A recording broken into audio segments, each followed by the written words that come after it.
dan mulai nyerang gue. Tapi seluruh badan lu tuh dilumutin lumpur hitam deh. Oh, now you gon' believe that shaitan is real. I'm about to tell you that. Alright. Oh my gosh, it's like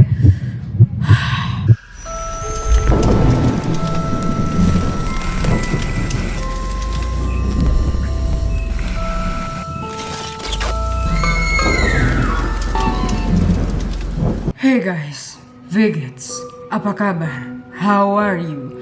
Hari ini, welcome back to Paranormal. Yes, I know, ini hari Jumat, biasanya kalian itu nungguin untuk slang, but menurut gue sih ini menarik sih untuk ditaruh di hari Jumat, sorry. So, apparently you know I was checking my DM di Instagram, ya kan?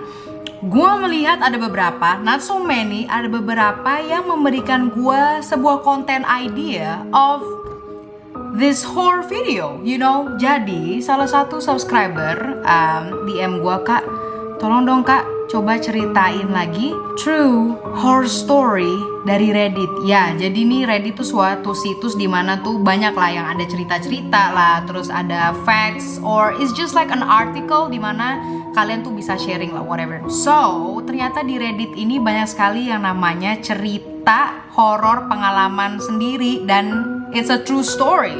So, I think it is worth to try, worth to read, and we'll see how it turn out to be, right?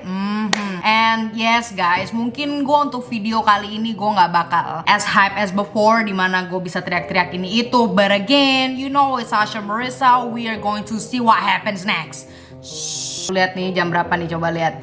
Exactly, jam 10:30. I can't really yell, y'all. You know what, daripada intro yang kepanjangan, I will be appreciated kalau lu klik that like and subscribe button for me first. I will be appreciated. You know, I love me some horror videos and I hope you like it too. So you better click that like button. Tenang aja, gue bakal ngasih screenshotan ceritanya langsung dari Reddit, dan gue akan bacakan ceritanya di dalam bahasa Indonesia. So do not worry. Okay, let's just go, y'all. Like, I'm actually scared, okay? I'm scared, bro. Like, suatu hari, gue tinggal bersama beberapa teman gue sekitar setahun setengah yang lalu, dan kita nih anak-anak yang religius. Alright. Setidaknya ada 2 dari kita kerja untuk agama. Ini translatornya siapa sih? Maksudnya apa? Oke, let me redo it again. Setidaknya ada 2 dari kita itu kerja untuk gereja atau masjid lah ya. Soalnya di Reddit itu mereka ngomongnya nggak spesifik, so I'm gonna just say that. Kita ngomongin tentang kalau kita nggak percaya sama sekali sama iblis maupun syaitan, karena kita nggak pernah merasakan atau gue tuh bukan setiap gue bikin video paranormal gue tuh suka kayak parno gitu loh. Oke, let me do it again. Oke, kita ngomongin tentang kalau kita nggak percaya sama iblis maupun syaitan karena kita nggak pernah merasakan atau sense dan melihat langsung jika kalau mereka itu nyata. You believe in God, you a religious person, but you don't believe in the devil? Oh, okay. Everybody got their own perspective. Alright, let's just go continue. Terus kita mulai ngomong kalau misalkan kita ngeliat satu penampakan aja, pasti perspektif kita bakal keganti semuanya.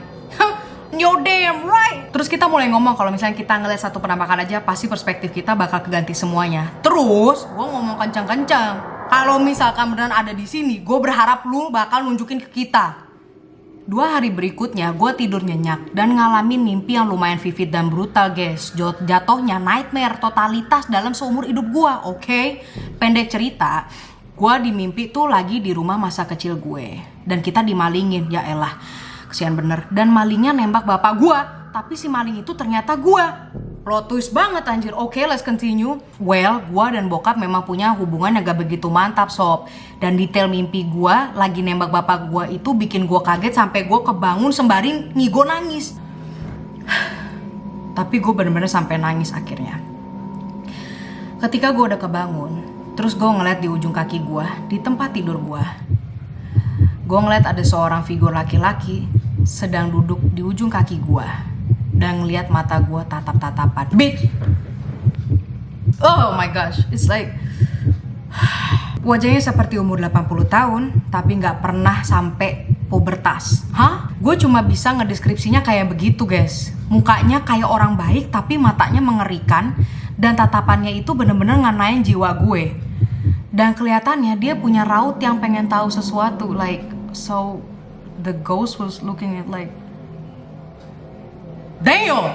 Woo! Dia memakai pakaian seperti seorang salesman koran dari tahun 1890-an dari New York. Gue hanya melihat dia untuk beberapa detik aja dan dia menghilang. Yang bikin gue ngeri itu, gue bisa ingat sedetail itu dalam kurun waktu beberapa detik. Damn, that is actually scary. Sepertinya dia ingin gue mengingat dia dengan jelas. Oke. Nah, bagian tergilanya, ya lu tahu kan kalau gue ketakutan banget. Gue langsung jalan ke ruang TV dan nonton YouTube. Buka stream Twitch untuk sebentar dan meyakinkan diri gue untuk mencoba tidur lagi. Ya udah, gue rebahan deh di atas kasur. Oke, let's see what happen next. Ketika gue lagi rebahin pala gue di atas bantal, teman sekamar gue tiba-tiba duduk lurus dan keadaan masih tidur. Oh, jadi dia itu tidur sama temennya, jadi nggak beda ruangan. Oke, alright, karena roommatean. Alright, wait, I just realized dia, temennya lagi terus tiba-tiba langsung begitu. Damn! Kok gue takut sama layar gue sendiri? Oh my god, ntar lu gue pause lu takut. Ketika gue lagi rebahin pala gue di atas bantal, teman sekamar gue tiba-tiba duduk lurus dan keadaan masih tidur. Alright, jarinya menunjuk ke arah ujung kaki gue di tempat tidur gue dan ngomong pakai nama samaran ya, namanya Richard lah. Richard, itu siapa? Gue langsung ceming, otak gue langsung panik dong. Sorry, tahak. Gue bener-bener langsung nyetir ke arah rumah gue jam 3 malam dan bilang ke orang tua gue sembari nangis terisak-isak. Ma, kalau gue nginep di rumah sampai musim panas. Long story short, gue tinggal di rumah selama seminggu lebih lah. Lalu balik lagi ke apartemen. Teman sekamar gue mulai dapet mimpi buruk, teror setiap malam. Setelah itu akhirnya kita pindah. Gue gak pernah setakut ini sebelumnya dalam hidup gue. Dan bagi yang nanya, emangnya roommate gue kena teror gimana? Ya gue lihat langsung untuk pertama kalinya di hari pertama gue balik dari rumah terus ke apartemen malam itu juga. Jadi kita berdua itu udah tidur nyenyak dan dia tiba-tiba kebangun teriak-teriak. Maksud gue bukan teriak biasa ya, dia bener-bener teriak seteriak-teriaknya. Dia berteriak seperti binatang yang lagi kesakitan. Bagi kalian udah pernah berburu sebelumnya, dia suaranya seperti rusa yang lagi teriak setelah dieksekusi. Ya gue ngomong keksekusi ya karena malas dolar kuning. Gue langsung jatuh ke lantai dan dia tetap ada di atas matras. Lalu gue mencoba untuk menenangkan dia, terus kita saling tatap-tatapan. Oh, is you okay man? Like, come on man. What happened? Dia malah manjat gue sembari teriak sekenceng-kencengnya. Dia kelihatan sangat ketakutan. Boy, kalau gue jadi dia, I don't care, I'm gonna punch my friend. I'm gonna be like, what the hell is you doing? I don't care if you was dreaming. I don't care if you was ngigo, but you scared the hell out of me. Anyway, setelah 2 atau 3 menit, dia tiba-tiba diam sediem-diamnya. Terus mulai ngemambel gak jelas. Ngemambel tuh kayak... Terus mulai ngemambel gak jelas dan balik tidur. Bangs. Gue megangin tangannya dan jari-jarinya kita saling pegang ngereket. Aduh, sampai gue ada luka bekas dari eratan pegangan kita tersebut karena dia megangnya keras banget. Damn. Paginya, gue nanya ke dia, kalau lu inget gak kemarin malam lo tiba-tiba bangun terus teriak-teriak ke depan muka gue, Bangs? Enggak sob, mohon maaf. Tapi ya gue pengen cerita nih gitu kan. Gue punya mimpi yang gila gitu. Lu tuh cabut dari tempat tidur lagi tidur dan mulai nyerang gue. Tapi seluruh badan lu tuh dilumutin lumpur hitam deh. Oh, that is actually scary yo. Like, muka lu itu meleleh gitu, tapi kayak tar semen atau residu tembakau dan baunya tuh kayak bau busuk, sebusuk-busuknya sob. 2 teman kamar gua dan gua, kita bareng-bareng berdoa di dalam kamar kita. Setelah kita berdoa dengan khusyuk, apa nih baca khusyuk? Ya setelah itu lumayan reda. Kejadian selain mimpi tersebut sih ada juga ya.